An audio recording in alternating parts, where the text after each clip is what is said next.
Hi hello namaste and welcome back to my YouTube channel. நான் இந்த சுனிதா. இன்றைக்கி நம்மளோட தமிழர்களோட ரொம்ப முக்கியமான பண்டிகை பொங்கல். ஸோ எல்லாருக்கும் தித்திக்கும் பொங்கல் நல்வாழ்த்துக்கள். ஸோ இன்றைக்கி பொங்கல் சம்மந்தமான கொஞ்சம் பொங்கல் செய்ய தேவையாக இருக்கிற சில இன்க்ரீடியன்ட்ஸ் இருக்கும்ல, அதை வந்து ஹிந்தியில் என்ன சொல்லுவாங்க நம்ம பார்க்கலாம். இப்போ இங்கே தமிழ்நாடுல வந்து நம்ம பொங்கல்னு செலிப்ரேட் பண்ணுறோம். நார்த்தில் அதை வந்துட்டு மக்கர் சங்கராந்தின்னு சொல்லுவாங்க. ஸோ அதில் மெயினாக இங்கே நம்ம வந்துட்டு பொங்கல் செய்வோம். அங்கே வந்து பார்த்திங்கன்னா உங்களுக்கு எள்ளு இருக்குல்ல, அதை வச்சு லட்டு செய்வாங்க. அண்ட் கைட் ஃப்ளைங் பட்டம் விடுவாங்க. So that is the main thing over there. And இதுக்கு ஏன் இப்போ இந்த எள்ளு வச்சு செய்கிறாங்க அப்படின்னு பார்த்தீங்கன்னா, இன்றைக்கி அப்புறம் ஒரு நாளும் எள்ளு அளவுக்கு கொஞ்சம் பெருசாகும், ரைட்? இவ்வளோ நாள் ரொம்ப குளிராக இருக்கும்.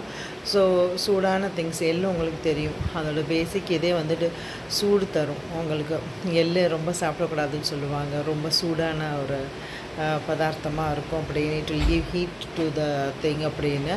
ஸோ அதுக்கேற்ற மாதிரி பார்த்திங்கன்னா எள்ளு இந்த வந்து பார்த்திங்கன்னா உங்களுக்கு எள்ளில் லட்டு, எள்ளில் பர்ஃபி அந்த மாதிரி செஞ்சு அதில் கொஞ்சம் கடலை மிக்ஸ் பண்ணி அந்த எள்ளு பர்ஃபி மாதிரி செஞ்சு நார்த்தில் சாப்பிடுவாங்க. ஸோ அதுதான் வந்துட்டு இன்றைக்கி நார்த்தில் வந்து மக்கர் சங்கராந்தியாக ப்ளஸ் உங்களுக்கு கைட் ஃப்ளையிங்காக உங்களுக்கு செய்வாங்க. இன்றைக்கி அங்கே கைட் ஃப்ளையிங் பண்ணிவிட்டு கொண்டாடுவாங்க. ஸோ அதே மாதிரி பார்த்திங்கன்னா வந்துட்டு தமிழ்நாட்டில் வந்து நம்ம பொங்கல் கொண்டாடுவோம். ஸோ நம்ம ஃபஸ்ட்டு எடுத்தோன்னு நல்ல கோலம் போடுவோம், கலர்ஃபுல்லான கோலம் போடுவோம்.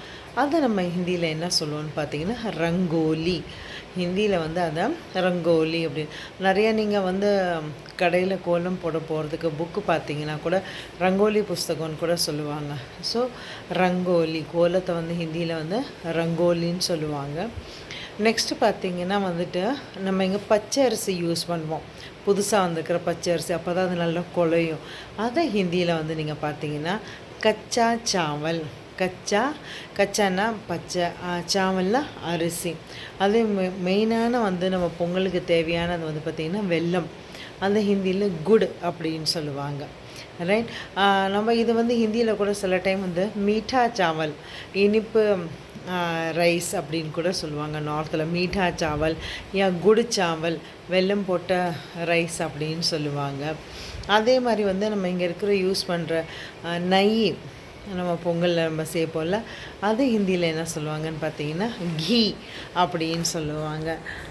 அண்டு முந்திரி திராட்சை அப்படின்னு பார்த்தீங்கன்னா, முந்திரி வந்துட்டு காஜு அண்ட் திராட்சை வந்துட்டு கிஸ்மிஸ் அப்படின்னு சொல்லுவாங்க.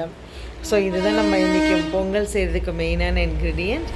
So I hope you enjoyed your day today and wishing you and your family very happy Pongal once again. Take care, stay connected with me.